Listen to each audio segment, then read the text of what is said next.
അപ്പോൾ അപ്പുകുരുവി പറന്ന് പറന്ന് തേക്ക് മരത്തിൻ്റെ അടുത്തെത്തി. എന്നിട്ട് ചോദിച്ചു, തേക്ക് മരമേ ഞാനിവിടെ ഒരു കൂട് കൂട്ടിക്കട്ടെ? അപ്പൊ തേക്ക് മരം പറഞ്ഞു, വേണ്ട വേണ്ട. കുഞ്ഞു സങ്കടായിരുന്നു. അപ്പൊ കുഞ്ഞുകുരുവി പറന്ന് പറന്ന് തേക്ക് മരത്തിൻ്റെ അടുത്തെത്തി. എന്നിട്ട് ചോദിച്ചു, തേക്ക് മരമേ ഞാനിവിടെ ഒരു കൂട് കൂട്ടിക്കട്ടെ? അപ്പൊ തേക്ക് മരം പറഞ്ഞു, വേണ്ട വേണ്ട.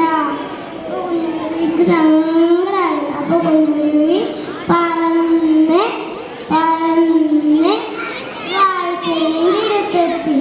എന്നിട്ട് ചോദിച്ചു, വാഴച്ചെടിയെ ഞാനിവിടെ കൂട് കൂട്ടിക്കട്ടെ? അപ്പൊ വാഴച്ചെടി പറഞ്ഞു, കൂട് കൂട്ടിക്കോ അപ്പുകുരുവി. അപ്പൊ അപ്പുകുരുവി സന്തോഷമായി. അപ്പൊ അപ്പുകുരുവി കാറ്റും വന്നു മഴയും വന്നു. കുഞ്ഞുകുരുവി നെല്ലിമരം വീണുപോയി, തേക്കുമരം വീണുപോയി. വാഴച്ചെടിക്കോ ഒന്നും സംഭവിച്ചില്ല. കുഞ്ഞുകുരുവിയുടെ കൂടിനോ ഒന്നും സംഭവിച്ചില്ല.